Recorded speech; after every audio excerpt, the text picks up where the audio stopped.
धन्यवाद। तो मैं कोशिश करूंगा यहाँ जो युवा वर्ग है उनके बीच में जो धारणा है कि राजनीति सिर्फ बाहुबली और गुंडों का प्रोफेशन है, तो आप यहाँ पर हैं तो उनके उस सवाल को आज जवाब भी आप दे पाएंगे। तो मैं सेशन की शुरुआत करता हूँ। डॉक्टर साहब, आपका बहुत बहुत स्वागत हमारे इस कॉन्क्लेव में।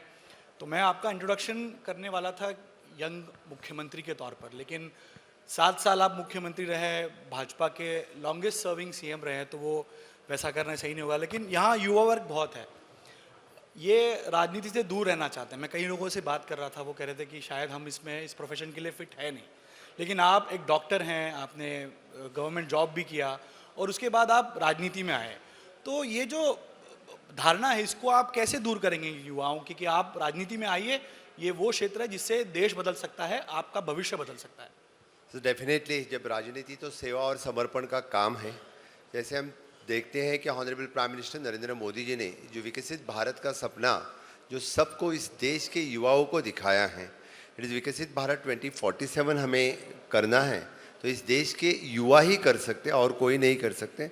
इसीलिए मैं तो कहूँगा कि राजनीति में सिर्फ हर एक युवक ने अपनी तरफ से जिस तरह से कंट्रीब्यूट हो सकता है, जिस तरह से आ सकते हैं, इस तरह से सभी युवाओं राजनीति से जुड़े।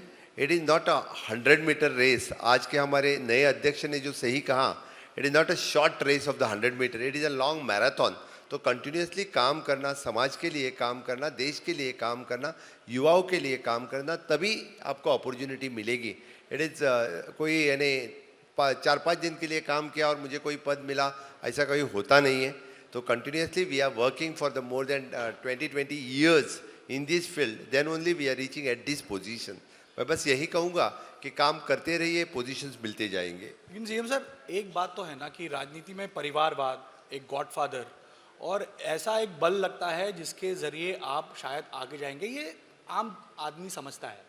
आप डॉक्टर हैं, आयुर्वेदिक की पढ़ाई आपने की, आपने गवर्नमेंट जॉब भी किया, आप अपना प्रोफेशन या अपनी प्रैक्टिस आगे रख सकते थे, लेकिन आपने वो दरकिनार करते हुए आप राजनीति में आए और अब गोवा का भविष्य बदलने की आप कोशिश कर रहे हैं। तो क्या आप जब आ रहे थे तो आपके मन में भी ये सवाल थे कि क्या मैं इस तरह यहाँ सक्सेसफुल हो पाऊँगा, क्योंकि आपका कोई गॉडफादर नहीं था, ना कोई आपका परिवार, आप इस तरह मतलब आपके पिताजी जुड़े रहे, लेकिन क्या आपके मन में भी यही सवाल थे जब आप राजनीति में आए? बस मैं एक कहूँगा कि भारतीय जनता पार्टी में कोई परिवारवाद नहीं है, लेकिन जो काम करता है उसको अपॉर्चुनिटी हमेशा के लिए मिलती है। इसी तरह से मैं no doubt since from the age a कार्यकर्ता तत्व पर भारतीय जनता पार्टी में काम करता रहा, सोशल सेक्टर में, एज ए NGO सेक्टर में लोगों के लिए काम करता रहा, और वही काम देख के the party has given me the opportunity to contest the election. पहला इलेक्शन लॉस्ट होने के बाद भी I had contested in 2008 my first election which is the bypoll, when the both the means central पे और स्टेट में जब कांग्रेस का राज्य था और लग रहा था कभी दूर दूर से भी भारतीय जनता पार्टी आएगी नहीं, सबको लग रहा था।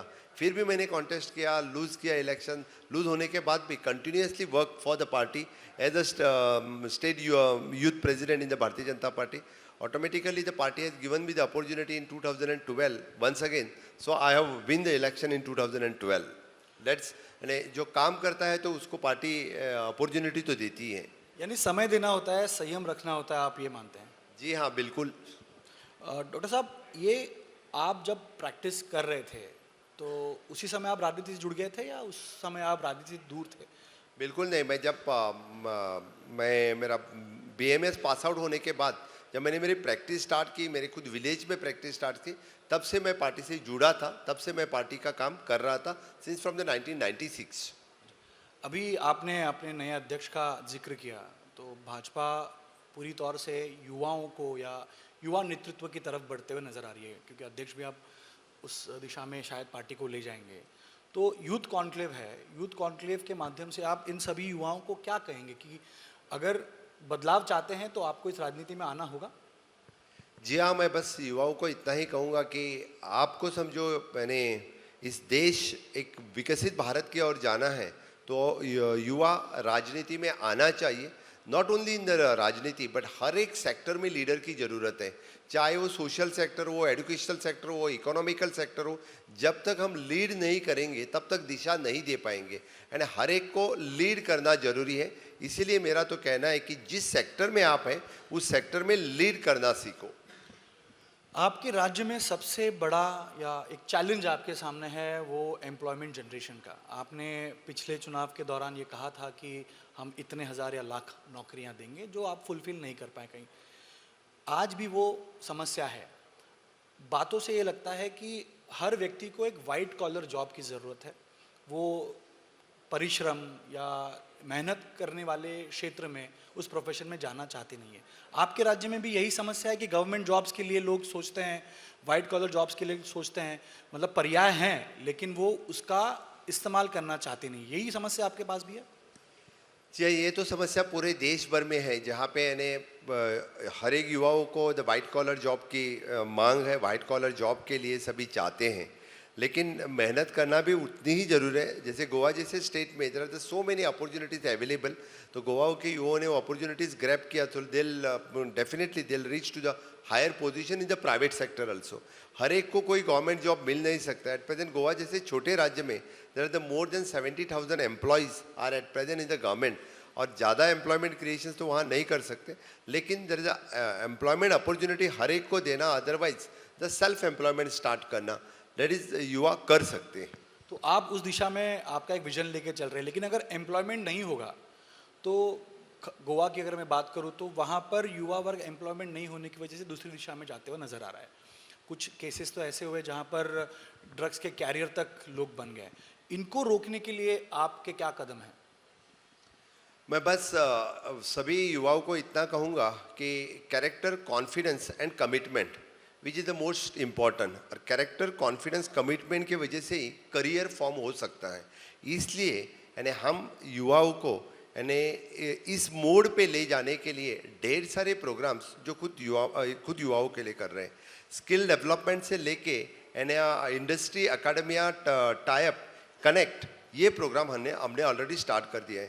There are the new different courses we have started in the ITI, means the centre of the excellence we have started in the ITI।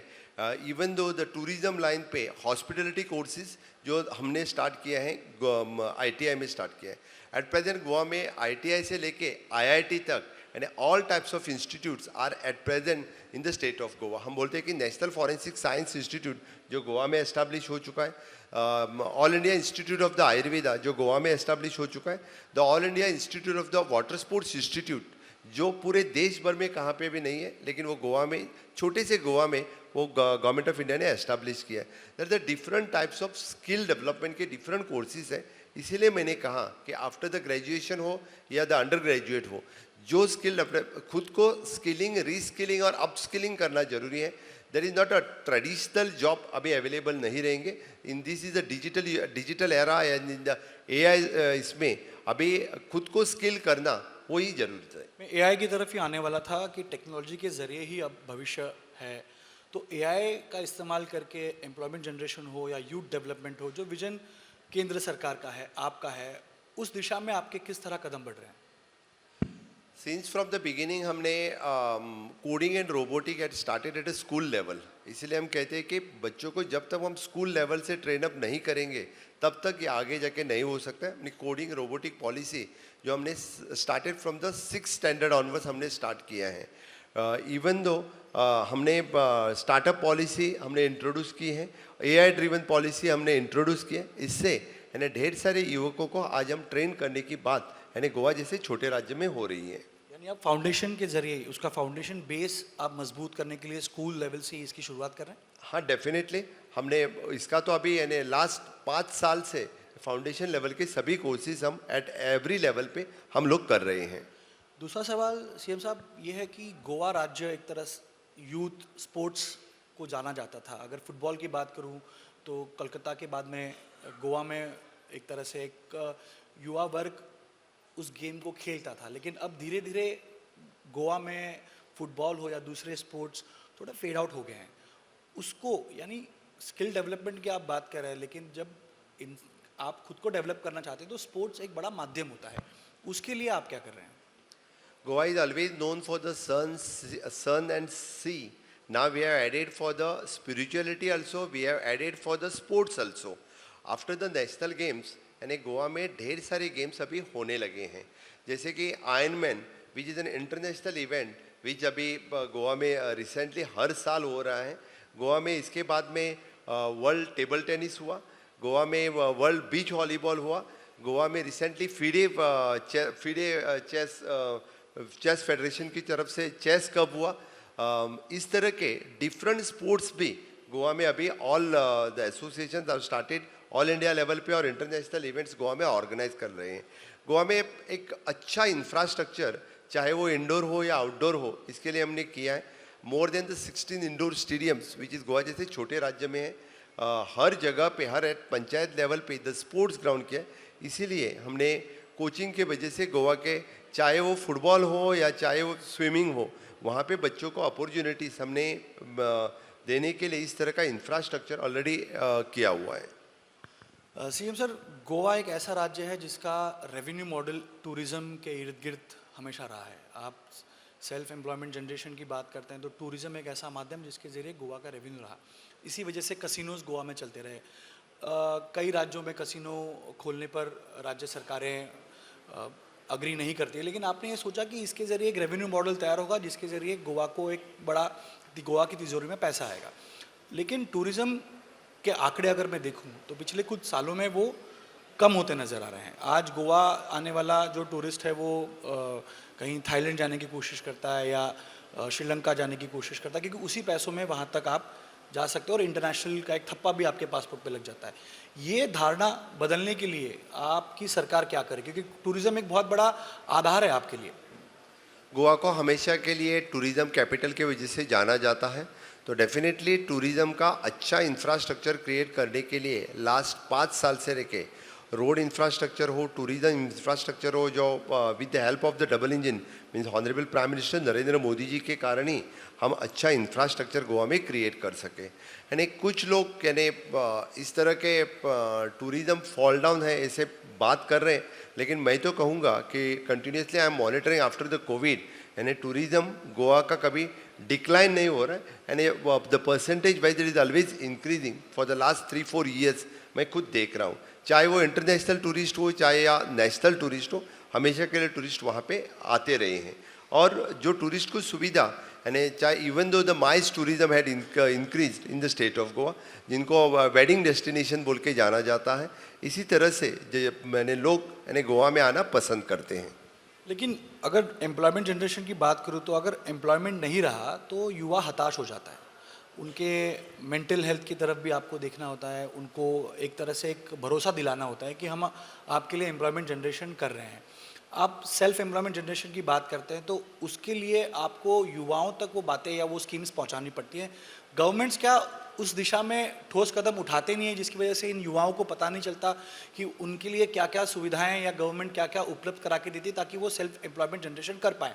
क्योंकि कई लोगों को पता नहीं होता कि गवर्नमेंट की तरफ से क्या स्कीम्स उनके लिए हैं और किस तरह उसका वो लाभ ले सकते हैं अपने भविष्य को उज्जवल करने के लिए। First of all, Goa is working on the happiness index of the state, और we are not just looking after the ease of doing the business, but we are working after the ease of living. इसके ऊपर भी हम काम करते हैं। जो आपने मेंटल इलनेस की बात कही है, इसके ऊपर मैं कहूँगा कि गोवा जैसे छोटे राज्य में the councillor appointment in the school, जो since from the middle school से लेके हायर कॉलेज तक हमने जो सेपरेटली काउंसिलर वहाँ पे अपॉइंट कर रखा है। We always talk discuss with the students, जो काउंसिलर के वजह से उसके मेंटल हेल्थ की चिंता हम हमेशा के लिए करते हैं। और रही बात एम्प्लॉयमेंट की, तो द एम्प्लॉयमेंट अपॉर्चुनिटीज़ उनके लिए ढेर सारे, एंड एक तरफ से इंडस्ट्री एकेडमिया कनेक्ट के वजह से तो अपॉर्चुनिटीज़ अभी अवेलेबल हो रहे हैं। The next thing with the ADII center, we are giving the so much opportunities for them to start with the self-employment. With having the Economic Development Corporation, our own bank, from the 2% to the 8% rate of the interest, we are asking them to start with their own business. In the tourism, they can start with the different tourism businesses. In the fishing industry, they can start with the fishing businesses. We are having our own shipbuilding industry, so they can start within the shipbuilding businesses. The 10% of the pharmaceuticals product which is manufactured itself in the state of Goa, So there is an opportunity in the pharma industry also. And after all, now again the mining business we have started. So there is an opportunity in the mining, sustainable mining business has also started in the state of Goa.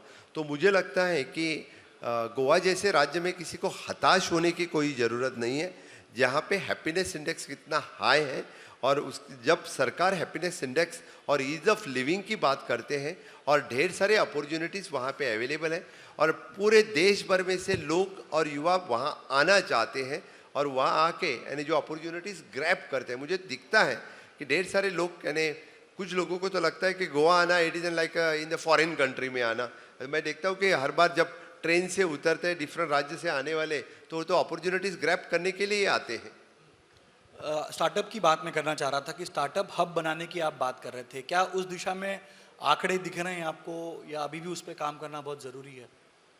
Recently, we have got the award from the DIPP of the Startup India Cells with one of the smallest state में the emerging state as a Startup India. बोल के मैंने 8 दिन पहले ही हमें award मिला है. Definitely, we having our good startup policy. Approximately more than the 10 lakhs rupees under the startup policy we are giving as the incentives for them. Also for the starting for the startup industry, we are giving the incentives in the different ways. CM साहब, आपने Goa youth model या development model एक तैयार किया था, उसको आप केंद्र सरकार की योजनाओं के साथ कैसे अलाइन कर रहे हैं ताकि जो हम एक इकोनॉमिक पावर हाउस बनने की कोशिश कर रहे हैं या इनोवेशन में आगे बढ़ने की कोशिश कर रहे हैं, जो केंद्र सरकार का प्रोजेक्ट्स है या उनकी ड्रीम है, उसको आपका राज्य किस तरह अलाइन करता है? ऑनरेबल प्राइम मिनिस्टर का विजन था कि आत्मनिर्भर भारत, वही विजन उनका जो Atmanirbhar Bharat, to convert that we have started with the Swayampurna Goa, means the self reliance Goa. The self reliance Goa उसकी शुरुआत मैंने 22 अक्टूबर 2020 में की थी. The self reliance in the agriculture, horticulture, pisciculture, dairy culture, even though in the skill employment. तो each and every scheme of the government of India we can reach to the last person in the state. इसी तहत जो खुद का employment इस sector में start कर सके और even though they can do the skilling, reskilling, upskilling start कर सके और खुद का एम्प्लॉयमेंट भी स्टार्ट कर सके. इसी तहत से हमने आज के युवाओं को खुद होके यानी एक बिजनेस मॉडल वो स्टार्ट कर सकते हैं. आखिरी के 5 मिनट बचे हैं, कुछ मैं हल्के सवाल ले लेता हूँ. आप डॉक्टर हैं तो बीच बीच में कभी प्रैक्टिस करते हैं? कोई आता है तो कभी मिलते हैं? मतलब एक वो नैक होता है ना कि डॉक्टर हैं, पढ़ाई की है, तो कभी किसी को मदद कर दें. मैंने प्रैक्टिस करना छोड़ दिया है, मैं दवा देना छोड़ दिया है, लेकिन एक बात सही है, जब मुझे रोड पे कोई एक्सीडेंट या कुछ दिखता है तो तुरंत मेरी गाड़ी रुक जाती है और उसको उठा के, समझो एम्बुलेंस वहाँ टाइम पे नहीं पहुँची तो मेरी गाड़ी में से एक गाड़ी देके उसको अस्पताल ज़रूर पहुँचाता हूँ. ढेर बने बहुत बार ऐसा हुआ है कि रोड वाले एक्सीडेंट को मेरे खुद के गाड़ी में हमने गोवा मेडिकल कॉलेज तक पहुँचाए हैं. लेकिन राजनीति आप बड़ा एंजॉय करते हैं, तो घर में जब बातें होती हैं, आपकी बेटी है, बेटी को राजनीति से लगाव है? आपको देखते हैं जिस तरह टाइम दे पाते नहीं दे पाते आप? मैं बेटी को टाइम नहीं दे पाता हूँ, लेकिन social service is my passion, so that इसलिए I am enjoying this job. और मुझे नेशन के लिए, स्टेट के लिए काम करना ये बहुत ही पसंद है. My daughter also likes this. तो क्या वो भी आएंगी सोशल सर्विस में? मैं ऐसा नहीं कहता हूँ, she is at present studying. But कुछ विचार रखती है वो, राजनीति में रुचि रखती है वो? मैंने राजनीति में तो वो रुचि रखती नहीं है, लेकिन सोशल सेक्टर में उसको definitely she have the interest. Doctor साहब, यहाँ कई युवा हैं जो गोवा आते हैं, कई सारे वहाँ, तो उनको आप क्या अश्योर करेंगे? क्योंकि सिक्योरिटी का इशू है या बातें हैं, तमाम यहाँ के युवा वर्ग को या लोगों को गोवा आने के लिए अपील आप लगातार करते रहते हैं, लेकिन एक बदलती गोवा किस तरह इनके लिए, इनके स्वागत के लिए तैयार है? Definitely Goa is a safe and secure place, you can come at any time. मैं बस इतना कहूँगा कि most welcome my state Goa. लेकिन वहाँ पे पार्टी वार्टी करने को लोग आते हैं, तो वहाँ पे अभी किस तरह के? तो युवा तो पार्टी करने के लिए आएंगे, थोड़े ही आपको भजन करने के लिए वहाँ पे आएंगे. तो युवाओं के लिए आप क्या कहेंगे? युवा जिस तरह गोवा आने के लिए आतुर रहता है. Definitely they should come and enjoy the place. Doctor साहब, मेरे 1 साल में आपके यहाँ इलेक्शंस हैं और तमाम लोग हावी हो रहे हैं कि वहाँ अब बदलाव आएगा। और गोवा में मैंने देखा है कि जो वहाँ की राजनीति है एक एक साल में एक एक टर्म में बदलती आ रही है। पहले ऐसा होता था कि भाजपा एक टर्म तो कांग्रेस एक टर्म, लेकिन आप शायद तीसरी टर्म आपके यहाँ पर है। एक साल में जिस तरह आप कोशिश कर रहे हैं चुनाव लड़ने के लिए, इस बार लॉन्गेस्ट सर्विंग सीएम बनने की आपकी कोशिश रहेगी, उस दिशा में क्या कर रहे हैं आप? मैं लॉन्गेस्ट टेन्योर सीएम बनने के लिए नहीं, लेकिन स्टेट्स को सर्व करने के लिए भारतीय जनता पार्टी की सरकार वहाँ फिर से एक बार लाने के लिए मेरी पूरी कोशिश रहेगी कि वहाँ पे फिर एक बार माननीय प्रधानमंत्री नरेंद्र मोदी जी के नेतृत्व में भारतीय जनता पार्टी की सरकार वहाँ पे आने के लिए मैं काम करता हूँ और करता रहूँगा। लेकिन आपकी जो अंदरूनी राजनीति है उसको आप किस तरह केटर कर रहे हो? उसको, वो भी एक चैलेंज है आपके लिए? वो तो राजनीति में सब जगह रहते हैं, लेकिन डेफिनेटली लोगों का आशीर्वाद यानी भारतीय जनता पार्टी के साथ है, मेरे साथ में है। और जो हम कहते हैं कि जो इंफ्रास्ट्रक्चर डेवलपमेंट और ह्यूमन रिसोर्स डेवलपमेंट जो इस 7 साल में हुआ था, इससे पहले कभी नहीं गोवा में हुआ था। आप लोग हमेशा के लिए गोवा आते हैं, जो बदलता गोवा आप लोगों ने देखा है, क्योंकि 50 साल में जो इंफ्रास्ट्रक्चर डेवलपमेंट वहाँ पे नहीं हुआ था वो अभी हुआ है। चाहे वो न्यू एयरपोर्ट हो, मनोहर इंटरनेशनल एयरपोर्ट, चाहे the national highway from the Pernem to Canacona from one end to another end, even though the tourism infrastructure which is an Aguada jail museum, जो अंडमान के बराबर वहाँ पे अगवा जेल का म्यूजियम बना है, मुझे लगता है बहुत कम लोगों ने देखा है इस तरह का। And different types of infrastructure we have created, one of the best super speciality hospital, one of the best Ayush institute, one of the best polar institute जो अंटार्कटिका जाने के लिए वो भी गोवा में है। इस तरह के ढेर सारे इंफ्रास्ट्रक्चर कभी कभी लोगों को पता भी नहीं होता है। There are the more than 6 wildlife sanctuaries Goa में है, जो सिर्फ आप तो लोगों की बात करता हूँ, मैं तो कहता हूँ कि पूरे ग्लोबली वर्ल्ड से वहाँ पे पक्षी भी आते हैं। More than 450 species the birds which are most of them they are travelling from the Australia to the Goa. इतने सारे बर्ड्स वहाँ पे आते हैं, वो देखने के लिए वो आते हैं। वहाँ पे हमेशा के लिए different types of festival we are organizing. Recently the forest diversity festival, the fish festival, serendipity festival, even though the food festival, this type of festival we are always organizing. इस festivals देखने के लिए भी, even the bird festival जो होता है वो तो global level पे the bird watchers we are coming to the state to just to see the birds in the state. चलिए, मेरा आखिरी सवाल, आप इन युवाओं को क्या कहेंगे कि सोशल सर्विस में आप किस तरह आपने जुड़ना चाहिए, किस तरह राजनीति में आना चाहिए, ताकि अगर बदलाव चाहिए तो शुरुआत आपसे ही होती है। तो इनके मन के जो सवाल हैं उसको दूर करने के लिए आप क्या अपील करेंगे? बस मैं एक कहूँगा कि राजनीति में आने से पहले कोई एक सपना देखे, जो मैंने देखा था कि इस अखंड भारत का सपना साकार होना चाहिए था। इस भारत देश में एक प्रधान, एक विधान, एक निशान होना चाहिए था।